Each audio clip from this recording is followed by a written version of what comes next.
Hulk, কাঁচামরিচ নাই, যা বাজার থেকে কাঁচামরিচ আন। এইবারও শান্তি নাই। মাছ ধরলাম, এখন আবার বাজার। বাবা, মরিচ নাই। মরিচ চাইলে অ্যামাজন জঙ্গলে যাইতে হবে। তবুও আমার মরিচ লাগবে। এত বড় মরিচ, একটা মরিচেই মনে হয় 500 কেজি ওজন।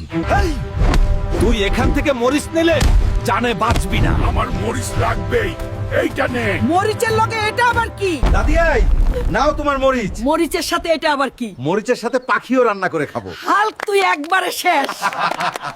এই পেট মোটা হাল্ক। সারাদিন খালি খাস আর খাস। যা নদী থেকে একটা পাঙাশ মাছ ধরি আন। আচ্ছা দাদি, যাচ্ছি। শালা বুড়ির জন্য ঠিক মতো খাইতেও পারি না। এই, তুই পানির নিচে কি করিস? সামনে থেকে সর, আমাকে মাছ ধরতে হবে। এইটা নে। তুই কি আপনি যাবি না তোরেও মারতে হবে? না ভাই, আমি এমনিই যাব। দাদি, এই দেখো কত বড় মাছ আনছি। এতদিন পরে তুই একটা কাজ করলি, আজকে অনেক মজা করে খাবো রে। হাল্ক ভাই, বড় বিপদ হইছে। কি হয়েছে? এমন দৌড়ে আসছিস কেন? বিলের পানিতে একটা বিশাল রাক্ষসী মাছ আইছে। ওই মাছ থাকলে বিলে সব মাছ খেয়ে ফেলবে। সাবধান হাল্ক, মাছটা খুব ভয়ঙ্কর। আজ এই বিল থেকে আর কেউ ভয় পাবে না। ধর ধর হাল্ক, মার হাল্ক। হাল্ক ভাই, আপনার জন্যই আজ আমরা বেঁচে গেলাম। রাক্ষসী মাছ আর কোনোদিন বিল নষ্ট করতে পারবে না। চিন্তা করো না। হাল্ক ভাই, গ্রামে বিশাল বড় গুসাপ ঢুকছে। ওই গুইসাবেরা সবের খবর আছে।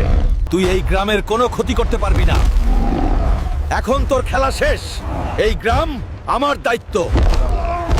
হাল্ক ভাই, আপনার জন্যই আমরা আজ বেঁচে গেলাম। চিন্তা করো না, আমি থাকতে তোমাদের কেউ কোনো ক্ষতি করতে পারবে না।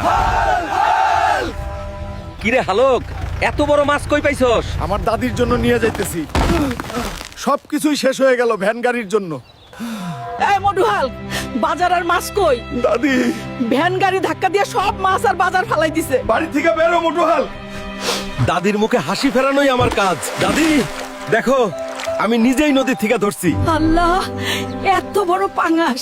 বাবা, আমার শরীরটা দিন দিন শুকিয়ে যাচ্ছে। হাল্ক, তোর ছেলের শরীরে চিকনা ভূতের আসর পড়ছে। এখন আমি কি করব চাচা? তুই দেরি না করে ডিম কবিরাজের কাছে যা।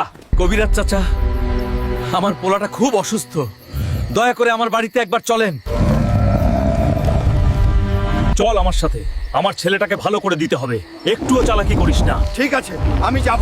ছাড়, আমি তোর ছেলেটাকে ভালো করে দেব। তোর কারণেই আমার ছেলে এমন চিকন হয়ে গেছে। আমাকে মাফ করে দে, আমি এখনই সব ঠিক করে দিচ্ছি। যা এবার।